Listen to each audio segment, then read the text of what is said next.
Good morning everybody, welcome back to my YouTube channel English zone 3.5 में आप सभी का स्वागत है। तो चलिए, हमारा इस वीडियो में आप सभी का स्वागत है। तो चलिए, इस वीडियो में हम जानने वाले हैं वॉइस के बारे में। ठीक है, वॉइस दो प्रकार के होते हैं, एक्टिव और पैसिव। सबसे पहले तो हम जानेंगे कि वॉइस किसे कहते हैं।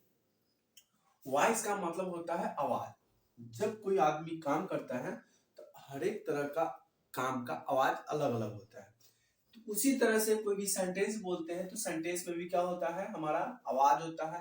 आवाज की अगर बात करें तो कर्ता यानी कि जो आदमी काम कर रहा है वो हमारा वॉइस कहलाता है। ठीक है, वॉइस किसे कहते हैं तो किसी वाक्य में प्रयुक्त वर्ब का वह रूप है जो जो यह दिखाता है कि या तो कर्ता कुछ करता है या स्वयं कर्ता पर कुछ घटित होता है। इसका मतलब है कि कोई अगर व्यक्ति काम कर रहा है या तो वो किसी के द्वारा करवा रहा है या तो खुद कर रहा है। ये क्या है, कर्ता यानी कि काम होता है। तो काम या तो खुद हम कर रहे हैं या किसी से करवा रहे हैं, ये हमारा क्या कहलाता है, वॉइस कहलाता है। वॉइस की बात करें तो वॉइस कितने प्रकार की होते हैं, तो वॉइस दो प्रकार के होते हैं। वॉइस दो प्रकार के होते हैं, कौन कौन, एक्टिव वॉइस और पैसिव वॉइस।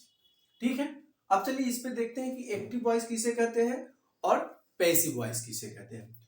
तो पहला में हम देख रहे हैं कि एक्टिव वॉइस, यदि किसी वाक्य का क्या दिया हुआ कि यदि किसी वाक्य का कर्ता क्रिया का संपादन करता हो। क्या करता है कि यदि वाक्य किसी से कोई वाक्य में ले लीजिए जिसे आगे हम बताने वाले हैं, जैसे कि यदि किसी वाक्य का कर्ता क्रिया का संपादन करता है तो उस वाक्य को वर्ब को एक्टिव वॉइस में समझा जाता है।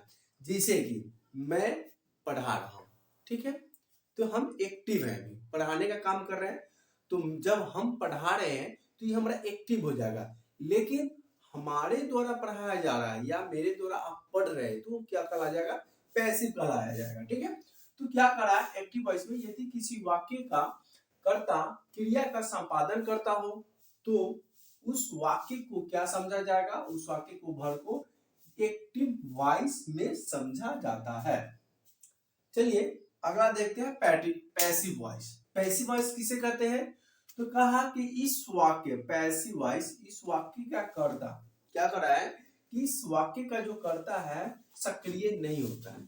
क्या होता है, सक्रिय नहीं होता है, क्रिया का संपादन नहीं करता है, ये दूसरे के द्वारा करवाया जाता है, बल्कि क्रिया उसी पर संपादित होती है।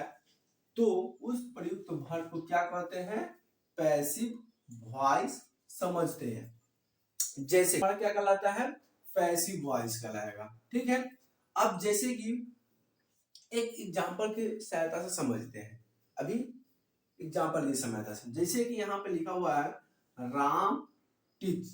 क्या लिखा हुआ है, राम टीच। राम टीच का मतलब होता है कि राम पढ़ाता है। तो जब राम पढ़ाता है तो ये कौन सा वॉइस हो जाएगा, एक्टिव वॉइस हो जाएगा। ये पढ़ाने का काम हो रहा है। क्या हो रहा है, पढ़ाने का। राम टीच यानी कि राम पढ़ाता है। और वहीं पे दूसरा सेंटेंस देते हैं कि राम इज टच, टच, यानी कि यहाँ पे वर्ब तीसरा चेंज हो जाता है। जब वर्ब तीसरा चेंज हो जाएगा तो यहाँ पे ये सेंटेंस हमारा कहलाएगा, वाक्य कौन सा एक्टिव कहलाएगा, तो ये हमारा पैसिव वॉइस कहलाएगा। अब यहाँ पे आ गया कि राम इज टॉट, यानी कि राम को पढ़ाया जाता है।